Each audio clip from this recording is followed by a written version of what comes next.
नमस्कार, मी Manushree Patil talk time मध्ये आपलं स्वागत। आणि आज आपण चर्चा करणार आहोत एका वेगळ्या विषयावरती, म्हणजे अंगात येणं या प्रकाराबद्दल आज आपण चर्चा करणार आहोत।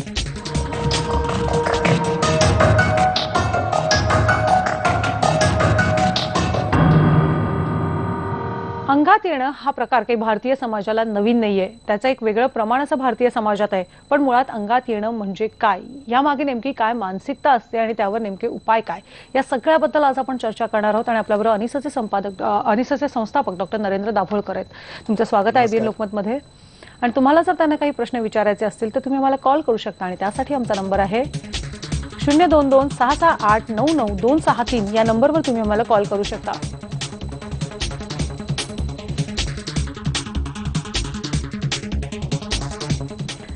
सर, आपण बघतो की अगदी सर्रास भारतीय समाजात बोललं जातं की ह्या माणसाच्या अंगात येतं, किंवा आपण बघतो सुद्धा अगदी काही आपल्या समारंभाच्या वेळी वगैरे। पण मुळात अंगात येणं हा नेमका प्रकार काय असतो? अंगात येणं ही एक मनाची अवस्था आहे। आणि आपल्याकडे खरी अडचण अशी आहे की अजूनही महाविद्यालयामध्ये जरी विचारलं की मन कुठं असतं, तर ते हाय मेरे दिल म्हणून उजवीकडे हात मारतात। त्याच्यामुळे आपलं मन हे आपल्या मेंदूतच असतं। आणि जर आजच्या विषयाच्या दृष्टीनं रूपकात्मकरित्या सोपं समजावून सांगायचं असेल, तर आपल्या मेंदूचा वरचा भाग, ज्याला आपण व्यक्त मन म्हणतो, प्रगट मन म्हणतो, कॉन्शियस माइंड म्हणतो, एक अष्टमांश असतो। आणि ज्याला आपण अप्रगट म्हणतो, अव्यक्त म्हणतो, सबकॉन्शियस किंवा अनकॉन्शियस म्हणतो, तो 7 अष्टमांश असतो। म्हणजे आपल्याला लहानपणापासनं सोसावे लागलेली सगळी दुःख, वेदना, व्यथा, वैफल्य, या सर्व गोष्टी आपण काय करतो, त्या कुठं जातात, तर आपण त्या अंतर्मनामध्ये टाकून देतो। 20 वर्षानंतर एखादी व्यक्ती आपल्याला दिसल्यानंतर, ज्या व्यक्तीने आपल्याला कधी मोबाईल केला नाही, ज्याचा कधी आपण आवाज ऐकलेला नाही, ज्याचं कधी पत्र पाठवलेलं नाही, आपल्याला लगेच कसं ओळखतं की ही आपली मित्र किंवा मैत्रीण? तर तुमच्या अंतर्मनाच्या गोडाऊनमध्ये त्याची स्मृती जपलेली असते। आणि तुमच्या बाह्यमनाचा रखवालदार ते गोडाऊन नीटपणे सांभाळत असतं। समोरची व्यक्ती समोर आली की बाह्यमनाचा रखवालदार अंतर्मनाच्या गोडाऊनमधनं त्या व्यक्तीची आठवण काढून देतं।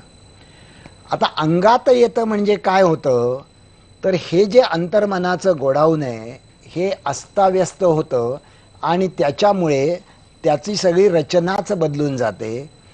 किंवा उलट्या बाजूला जो रखवालदार आहे, समजा त्या रखवालदाराने दारू पिली किंवा रखवालदार जर झोपला, तरी त्या एकंदरीत प्रक्रिया जी आहे ती नष्ट होईल।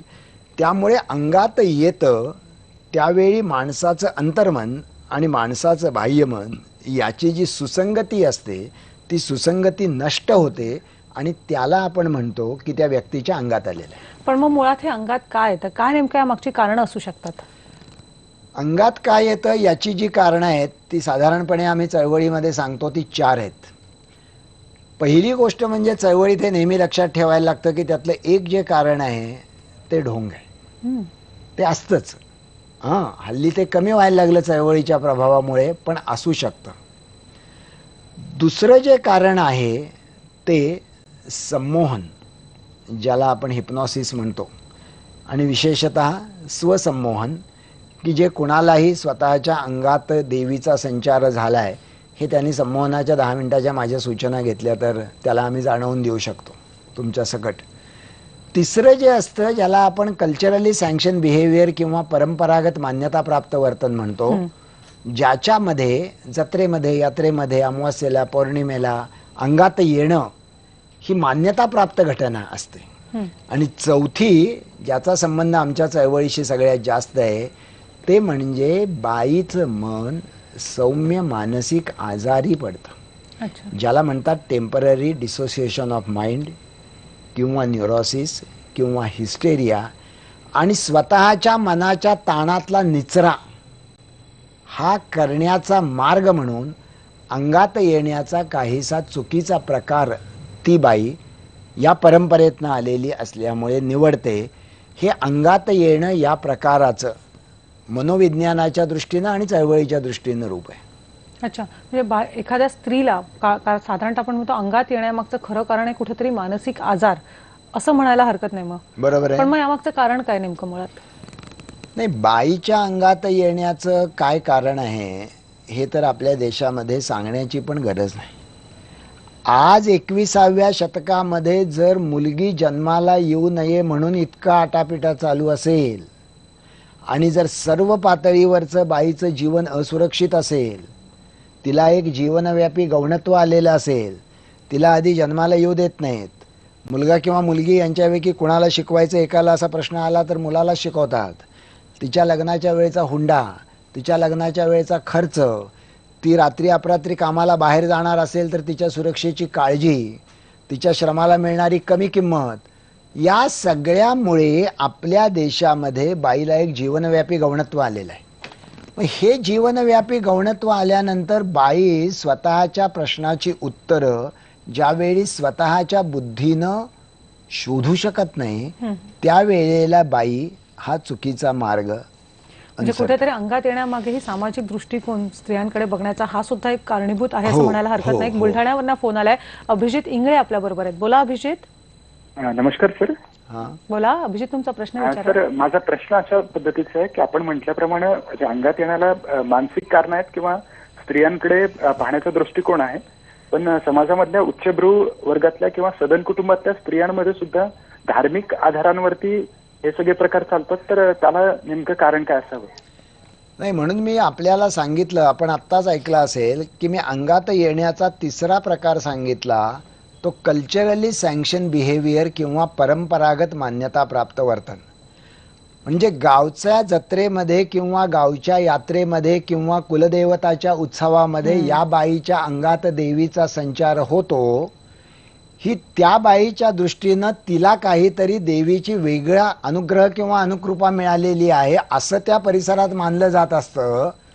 त्याच्यामुळे स्वाभाविकपणे, म्हणजे मला असं आठवतं की माझ्या पत्नीकडे एक अंगात आलेली बाई यायची आणि माझ्या पत्नीने तिला एक साधी सजेशन दिली. आता अशी सजेशन द्यावी का नाही याची चर्चा सोडा, पण ती सजेशन दिल्यानंतर तिचं अंगात येणं थांबलं. त्याच्यानंतर 2 वर्षांनी ती परत आली आणि म्हणली, अहो तुम्ही ते जे काही केलं होतं ना ते परत काढून घ्या. तर माझी बायको म्हणाली, का? नाही म्हणली, सगळ्या बायका मला आता विचारतात की आता 2 आपले देवीचे उत्सव झाले, तुझ्या अंगात आलं नाही, मग यावेळी तर देवी तुझ्या अंगात येणार आहे की नाही? कारण तिच्या अंगात देवी येणं हे तिला त्या ठिकाणी मिळणाऱ्या वेगळ्या मान्यतेचं लक्षण होतं. असं ज्यांना मिळतं, एक लक्षात घ्या, मी आपल्याला सांगतो की हे भारतातच होतं. म्हणजे प्रतिष्ठित बाई देखील अंगात येऊन आपली स्वतःची प्रतिष्ठा सांभाळण्याचा प्रयत्न करते. परदेशामध्ये जर प्रतिष्ठित असो, शिक्षित असो किंवा कोणीही बाईच्या अंगात यायला लागलं तर शेजार पाजारचे लोक फोन करतात डॉक्टरना की अहो या आणि हिला घेऊन जावा, हिला कुठेतरी उपचाराची आपलं गरज आहे. महत्व वाढवण्यासाठी सुद्धा स्त्रिया अशा गोष्टी करायला लागतात किंवा अशी मानसिकता त्यांची होऊन जाते. अबोध मनाच्या बरोबर आहे. पातळीवर करतात. मी बरोबर असं नाही आहे. म्हणणार की ते नाटक करतात. बरोबर, पण कुठेतरी त्यांची अशी मानसिकता हो, होऊन हो, जाते की हो, आपल्याला हो, अशा गोष्टी हो, करणं हो, गरजेचं हो, आहे. बरोबर. एक उस्मानाबाद वरून फोन आलेला आहे. प्रज्ञा देवडीकर आपल्या बरोबर आहेत. बोला प्रज्ञा. हॅलो मॅडम, मी हा, बोला. भूमी बोलते उस्मानाबाद जिल्ह्याहून. हा बोला. नरेंद्र सरला आम्हाला प्रश्न विचारायचा आहे. हा, काय अंगात येणे म्हणजे नेमकं काय असते? का खरंच कोणत्या तरी देवाचा संचार होतो का? खूप चांगला असा मी प्रश्न आहे मुळात. आत्ताच आपल्याला असं सांगितलं की अंगात येणं हा मानसिक ताणाचा निचरा होण्याचा एक नैसर्गिक प्रकार आहे. एका बाजूला ती संमोहनाची प्रक्रिया आहे, पण अधिक नेमकेपणाने जर तुम्हाला समजावून घ्यायचं असेल तर जसं धरण भरतं काठोकाठ आणि धरण काठोकाठ भरल्यानंतर 2च शक्यता असतात. एक तर धरणाचे दरवाजे उघडले पाहिजेत आणि जादा पाणी बाहेर सोडलं पाहिजे, नाही तर पाण्याचा दबाव सहन करून ते शेवटी धरण उद्ध्वस्त होतं किंवा फुटतं.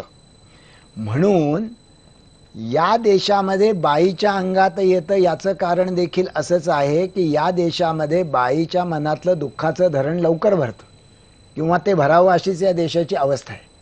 मग ज्यावेळी बाईला एका मर्यादेनंतर तो ताण सोसण्याची शक्यता राहत नाही, त्यावेळी अबोध मनाच्या पातळीवर ठरवून नव्हे, बाईच्या अंतर्मनाचे दरवाजे उघडले जातात आणि काही काळ ती दुसऱ्या भूमिकेत प्रवेश करते, जसं ती देवीच्या भूमिकेत प्रवेश करते.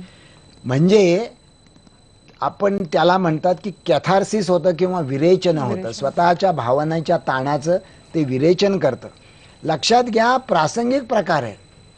अंगात 24 तास येत नाही. 24 तास अंगात यायला लागलं तर त्याला गंभीर मानसिक आजार म्हणतात, सायकोसिस. ते आपण कधीतरी नंतर कधीतरी बघू. उद्रेक होतो त्या स्त्रीचा. तेवढ्या पुरतं. बरोबर आणि आहे. ते धरणातलं जादा पाणी वाहून गेल्यानंतर जसा धरणाचा धोका टळतो तसं या बाईच्या वेदनांचा निकष झाला. ह्याचबद्दल बोलायचं. एकदा का तिचा मग उद्रेक झाला अशा वेळी की तिचे एक आपण म्हणतो तिचं व्यक्तिमत्व पूर्णपणे बदलून जातं. याला नेमकं काय कारण आहे याबद्दल सुद्धा आपण बोलणार आहोत. पण घेऊया एक छोटासा ब्रेक. पण तुम्हाला जर या संदर्भात काही प्रश्न असतील तर तुम्ही मला कॉल करू शकता आणि त्यासाठी आमचा नंबर आहे 02266899263. या नंबरवर तुम्ही आम्हाला फोन करू शकता.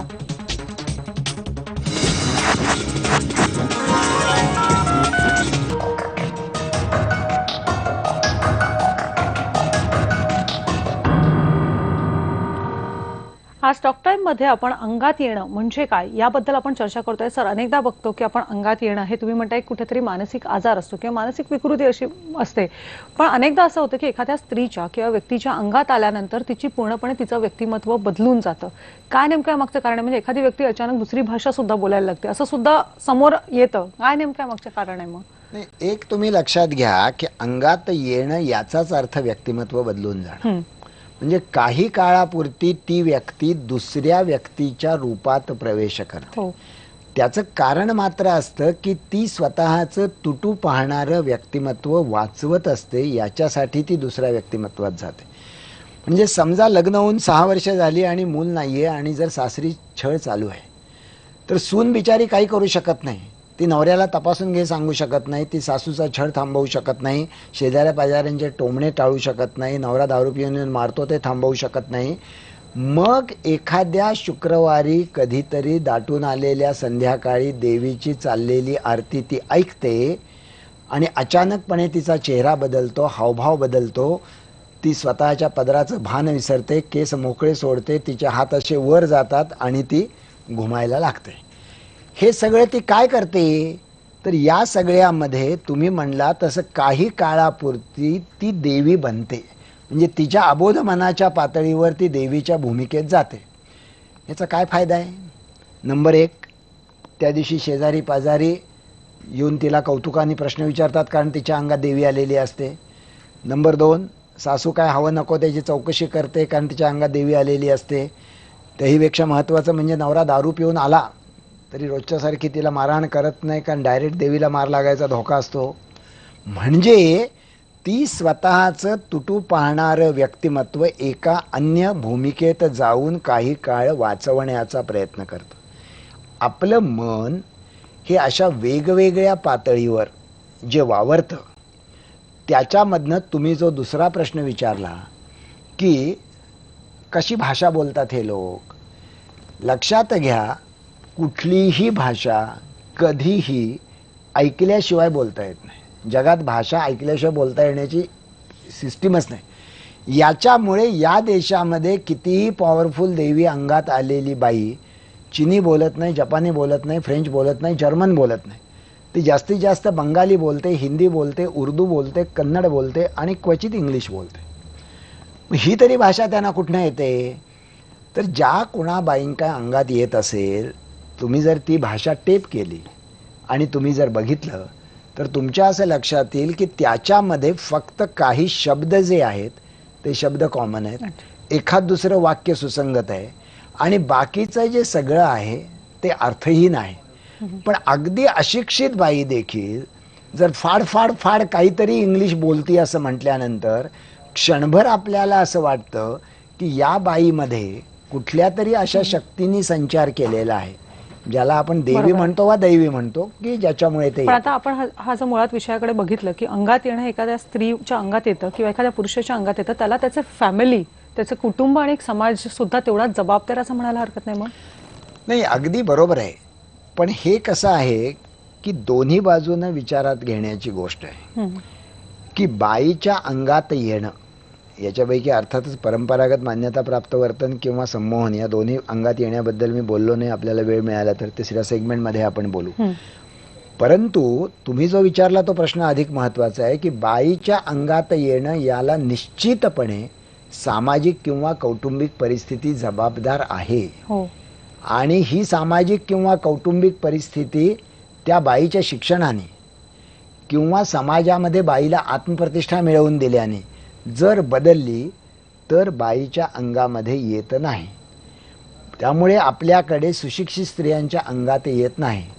ज्यांना उच्च जाती मानलं जातं त्यांच्या अंगामध्ये येत नाही. म्हणजे मला असं आठवतं की ज्यावेळी पहिली देवदासी परिषद आम्ही घेतली होती निपाणीला, त्यावेळेला त्या देवीच्या जटा आम्ही सोडवायचो आणि त्या देवीच्या जटेला हात लावणं फार वाईट असतं. यल्लम्मा कोपते आणि जटा सोडवायला सुरुवात केली आणि 5-6 देवदासी असे जोरात घुमायला लागले अंगामध्ये येऊन आणि सगळे कार्यक्रम स्टॉप झाला. गौराबाई सलवादे नावाची एक देवदासी होती. तिच्यासमोर गेली, म्हणले, आये तुला एक प्रश्न विचारू का? हा, तर ती देवदासीच होती. त्या अंगात म्हणले, विचार म्हणले, काय प्रश्न आहे? ते म्हणले की तू नेहमी महारामांगाच्या बायकांच्या अंगात कशी येतीस, वाण्या बामण्याच्या अंगात तू कशी जात नाहीस? तर हळूहळू अंगात आलेले त्या बायकांचं अंगात येणं थांबलं.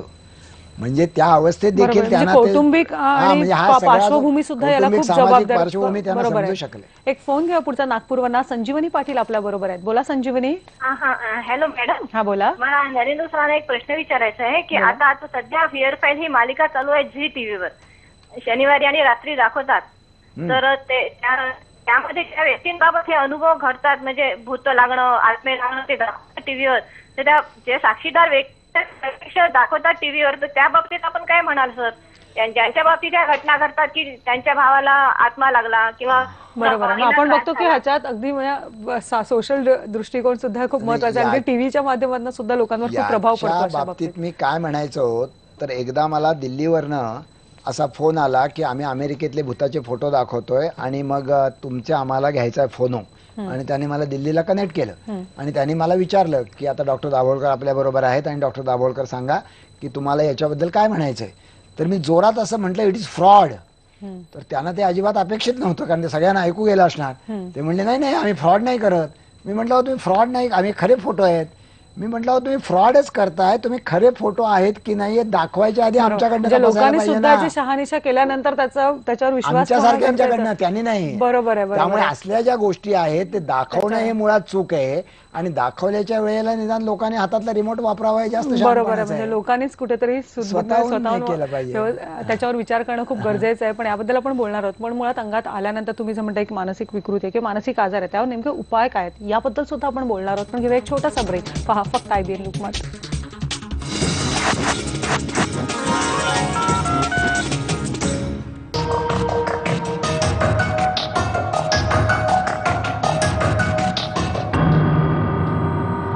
आज टॉक टाइम मध्ये आपण अंगात येणं या विषयाबद्दल बोलतोय. सर, आता आपण साधारण बघितलं की तुम्ही सांगितलं की मानसिक आजार आहे किंवा समाजाचा आणि तिचा कुटुंबाचा दृष्टिकोन बदलण्याची गरज आहे. पण मुळात असं एखाद्या व्यक्तीला अंगात येत असेल, तुमच्या आजूबाजूला अशी जर व्यक्ती असेल, तर तिच्यावर नेमका उपाय कशा प्रकारे केला पाहिजे? नाही, पहिल्यांदा एक व्यापक भूमिका लक्षात ठेवली पाहिजे की अशा सर्व गोष्टींच्यावर उपाय करताना क्रोधापेक्षा करुणेची आणि उपहासापेक्षा आपुलकीची गरज आहे. म्हणजे तिच्या अंगात येतं हे टिंगलटवाळी करण्याचं किंवा रागराग करण्याचा भाग नाही, नंबर 1. किंवा ती जर जात असेल बाबाकडे, बुवाकडे, आणखी कुठल्या सप्ताहाला, तर समजून घेतलं पाहिजे. नंबर 2, तिला ज्या सामाजिक छळामुळे हे सगळं अबोध पातळीवर का विना स्वतःच्या मनाचं विकृतीकरण व्यक्त करावं लागतं, ती सामाजिक परिस्थिती बदलता येईल का? तिचा कुटुंबात होणारा छळ थांबवता येईल का? समाजातली अप्रतिष्ठा रोखता येईल का? असा प्रयत्न केला पाहिजे. तिसरी महत्त्वाची गोष्ट म्हणजे याच्याबरोबरच तिच्या स्वतःच्या मनाला एक कणखरपणा देण्याचा प्रयत्न केला पाहिजे, ज्याला विवेकनिष्ठ उपचार पद्धती म्हणतात, की तुझ्या जीवनाच्या प्रश्नाकडे तू कसं बघ. आणि तिचं मन काही प्रमाणात आजारी असेल असं लक्षात घेऊन तिला काही प्रमाणामध्ये उपचार दिले पाहिजेत. पण त्याला मानसोपचार तज्ज्ञच लागतो असं नाही. नेहमीचा फॅमिली डॉक्टर देखील जर त्याच्याकडे करुणा, सहानुभूती आणि ज्ञान असेल, आणि आम्ही आता जी मानसमित्र म्हणून कल्पना तयार करतोय, मानसमित्र याचा अर्थ काय? आपल्या देशामध्ये 120 कोटी लोक आहेत आणि 4000 मानसोपचार तज्ज्ञ आहेत, त्यामुळे कधीच पुरे पडणार नाहीत. तर तुम्हाला हे सगळं माहीत असल्याचं प्रबोधन करणं, प्राथमिक पातळीवर भावनिक प्रथमोपचार करणं, जसं शारीरिक प्रथमोपचार करतो तसं भावनिक प्रथमोपचार करणं, आणि तिसरी गोष्ट म्हणजे योग्य त्या मानसिक आरोग्य यंत्रणेपर्यंत तिला पोहोचवणं. आता national institute of mental health ही सगळीकडे चालू केलेली आहे सरकारने. म्हणजे राष्ट्रीय मानसिक आरोग्याचा प्रकल्प चालू आहे, महाराष्ट्रात आहे, प्रत्येक जिल्ह्यापर्यंत पोहोचलेला आहे. तेव्हा तिथपर्यंत त्या व्यक्तीला पोहोचवणं आणि अंगात येणं हे 21व्या शतकामध्ये महाराष्ट्रातल्या महिलेचं जगाला दिसणारं काही फारसं स्पृहणीय रूप नाही हे लक्षात घेऊन पुढच्या दशकामध्ये हा प्रश्न आणि या स्वरूपाचे कार्यक्रम देखील करावे लागणार नाहीत. अशा स्वरूपाची काहीतरी बरोबर आहे. व्यवस्था म्हणजे करणं मुळात त्याचं खरं अंगात उत्तर आहे. येणारी एखादी स्त्री असेल तर तिच्याकडे समाजाचा बघण्याचा दृष्टिकोन बदलणं खूप गरजेचं आहे. बरोबर. तिला एक आधार द्यायची गरज आहे आणि त्याबरोबर योग्य औषधोपचार द्यायची सुद्धा गरज आहे. धन्यवाद सर, तुम्ही इथे आलात. आज आपण टॉक टाइम मध्ये अंगात येणं या विषयावर बोलू. उद्या भेटणार आहोत एका नवीन विषयासह. पहा फक्त IBN न्यूज मध्ये.